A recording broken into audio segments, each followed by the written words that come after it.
पुंडलीकवरदे हरिविठ्ठल श्री ज्ञानदेव तुकाराम पंढरीनाथ भगवान की जय। माऊली ज्ञानेश्वर महाराज की जय। जगद्गुरु तुकाराम महाराज की जय। संत श्रेष्ठ नामदेव महाराज की जय। कृष्ण भगवान की जय। शके 1212 ज्ञानोबाराय नेवाशामध्ये होते, त्या अगोदर पैठणला होते आणि मग ज्ञानोबारायांनी ठरवलं की आपण वारीला जायचं। संप्रदायाचे भीष्माचार्य वैकुंठवासी आमचे वक्ते बाबा सांगायचे की 1213ला ज्ञानोबारायांनी पहिली वारी केली।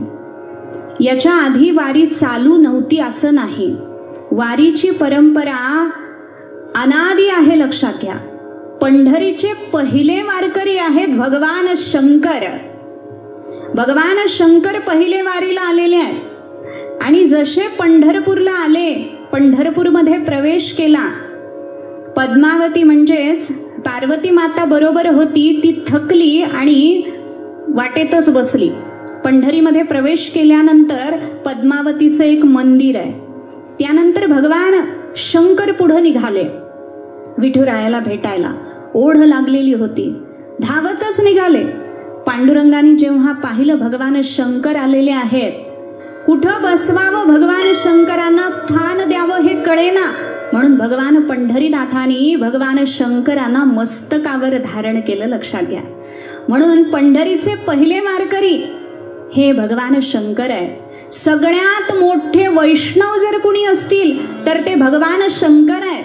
वैष्णवानाम यथा शंभुः असं म्हटलेलं आहे। म्हणून वारकरी संप्रदायामध्ये आपल्या एकादशीही केली जाते आणि शिवरात्रही केली जाते, सोमवारही केला जातो, कारण हरिहरामध्ये भेद आपण पाहत नाही। आणि अशा पद्धतीनं आता वारीला ज्ञानोबाराय आलेले आहेत। आदि कालापासून चालू असणारी ही वारी परंपरा आणि त्या परंपरेचं आणखी पोषण करण्यासाठी ज्ञानोबाराय आलेले। पंढरीचं महात्म्य गात गात ज्ञानोबाराय पंढरीमध्ये येतात। पंढरीच्या मंदिरामध्ये ज्ञानोबारायांनी प्रवेश केला आणि तिथं पहिल्यांदाच नामदेवरायांची भेट झाली। पहिल्यांदाच म्हणजे आधी झालेलीच होती, पण आता पंढरीत प्रवेश केल्यावर पहिल्यांदा मंदिरात भेट झाली। नामदेवरायांची भेट झाल्याबरोबर असा आनंद झाला ज्ञानोबारायांना, कारण भगवंताच्या अखंड जवळ असणारे नामदेवराय आहेत। आणि मग नामदेवरायांनी ज्ञानोबारायांना पाहिलं, ज्ञानोबारायांनी नामदेवरायांना पाहिलं, कडकडून मिठी मारली, एकमेकांना नमस्कार करायला सुरुवात केली। कारण खरे भक्त जेव्हा एकमेकाला भेटतात तेव्हा त्यांना अत्यंत आनंद होत असतो। म्हणून म्हटलंय 4 मिले 64 खिले 20 खडे कर जोड, हरिजन को हरिजन मिले बिहसे 7 करोड। जेव्हा एक हरिभक्त दुसऱ्या हरिभक्ताला भेटतो, 4 मिले म्हणजे याचे 2 हात आणि त्याचे 2 हात पहिल्यांदा जोडले जातात। समोरच्याचे 2 हात आणि त्याच्या समोर उभारलेल्या भक्ताचे 2 हात पहिल्यांदा जोडले जातात, म्हणून 4 मिले। 64 खिले म्हणजे एकमेकाकडे बघून ते हसतात, म्हणून याचे 32 दात दिसतात आणि त्याचे 32 दात दिसतात, म्हणून 64 खिले। 20 खडे कर जोड, 20 जण उभे राहतात। कसे उभे राहतात? याची 10 बोट आणि त्याची 10 बोट, असे 20 जण उभे राहतात। आणि बिहसे 7 करोड म्हणजे याच्या अंगावरचे 3.5 कोटी रोम आणि त्याच्या अंगावरचे 3.5 कोटी रोम, असे रोमांच उभे राहतात, म्हणून बिहसे 7 करोड। पण कधी? जेव्हा एका हरिभक्ताला दुसरा हरिभक्त भेटतो तेव्हा। खरे जर 1-2 जण भक्त असतील तर अशी अवस्था होते, आणि डुप्लिकेट असतील तर मग मात्र त्यांना वाटतं अरे हा कशाला आला असं वाटतं, पण जे खरे आहेत त्यांना मात्र आनंद होतो। मग ज्ञानोबाराय नामदेवराय एकमेकांना भेटले, अत्यंत आनंद झाला। आणि मग नामदेवरायांनी सांगितलं चला म्हणे भगवंताचं दर्शन करू। ज्ञानोबारायांच्या हाताला धरलं, तेवढ्यात मुक्ताबाई मागून आल्या, नामदेवरायांना थांबवलं। अहो थांबा म्हणे, दर्शन करून द्या। आता आधी मुक्ताबाईनं प्रसाद दिला होता तो नामदेवरायांना आठवला. कच्चं मडकं ठरवलं होतं ना गोरोबा काकांच्याकडून. पण आता नामदेवराय हे पूर्ण कृपावंत झालेले आहेत. सद्गुरूची कृपा त्यांना प्राप्त झालेली आहे, परिपूर्ण अवस्था त्यांची झालेली आहे हे मुक्ताबाईला माहिती आहे. म्हणून मुक्ताबाई अतिशय आनंदानं नामदेवरायांना भेटते. मग नामदेवरायांनी ज्ञानोबारायांचा हात धरला आणि सांगितलं, चला भगवंताच्या दर्शनाला जाऊ. ज्ञानाला भगवंताचं दर्शन करण्यासाठी नामानं आणलेलं आहे हे लक्षात घ्या. आणि मग प्रत्यक्ष परमात्मा पंढरीनाथ ज्ञानोबारायांनी पाहिले. दोन्ही डोळ्यामध्ये अश्रू उभे राहिले. भगवंताचं रूप वर्णन सुरू केलं. रूप पाहता लोचनी सुख झाले ओ साजणी. सुख झालं, अंतःकरणाला सुख झालं, मन बुद्धीला सुख झालं. भगवंताला बघून नमस्कार केला आणि वारी भरलेली आहे गच्च पंढरपूरमध्ये.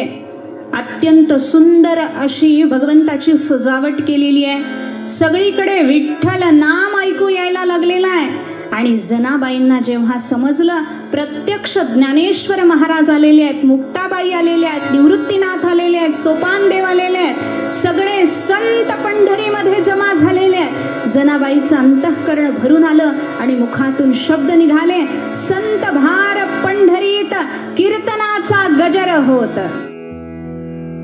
आणि पंढरी सगळी दुमदुमून गेलेली आहे.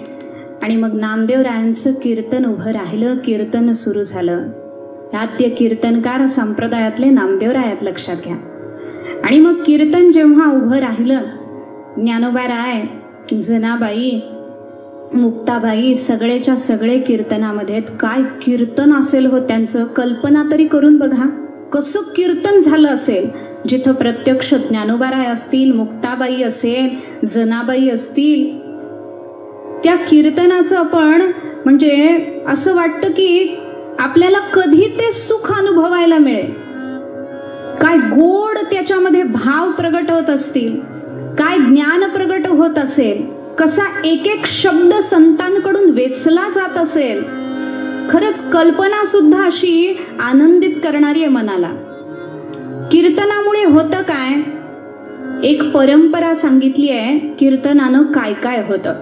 त्याच्यामध्ये शास्त्र सांगतं पहिली गोष्ट कीर्तनामुळे होते, कीर्तनात पापक्षय. कीर्तनामुळे पापाचा क्षय होतो.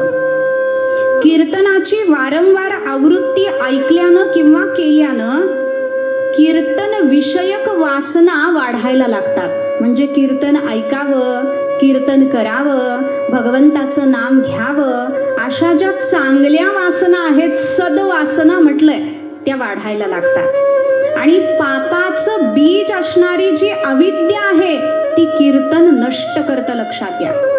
आणखी काय, जर कीर्तन सतत ऐकत राहिलो तर हळूहळू संतांचा संग घडून घडून संतांच्याच सेवेमध्ये मन रमायला लागतं. नाहीतर महाराष्ट्रामध्ये कथा होतात एवढ्या, कीर्तन होतात एवढी, प्रत्येक ठिकाणी गर्दी होते. त्याचं कारण काय हो, कुठंतरी मानवी जीवनाला तिथं शांतता प्राप्त होते, कुठंतरी समाधान प्राप्त होतं. म्हणून संसारातून वेळ काढून आपण भगवंताच्या कथेकडे धाव घेतो, आपण कीर्तनाकडे धाव घेतो. आणि मग भक्तांमध्ये प्रेम निर्माण होतं कीर्तन ऐकल्यामुळे, आणि भगवंतामध्येही प्रेम निर्माण होतं. आणि जेव्हा ते प्रेम परमोच्च स्थितीला जातं तेव्हा भगवंताचा साक्षात्कार कीर्तन घडवतं. म्हणून भगवंताच्या साक्षात्कारापर्यंत नेणारं कीर्तन असल्यामुळे संतांनी आपल्याला सोपा मार्ग सांगून ठेवलाय कीर्तनाचा. म्हणून म्हटलं कीर्तन सांग, कीर्तन सांग. अशा प्रकारे नामदेवरायांचं कीर्तन उभं राहिलं सभा मंडपामध्ये. आणि मग त्या कीर्तनाचा महिमा काय वर्णन करावा. पंचपदी झाली, आनंद आनंद सगळीकडे ओसांडून वाहत होता.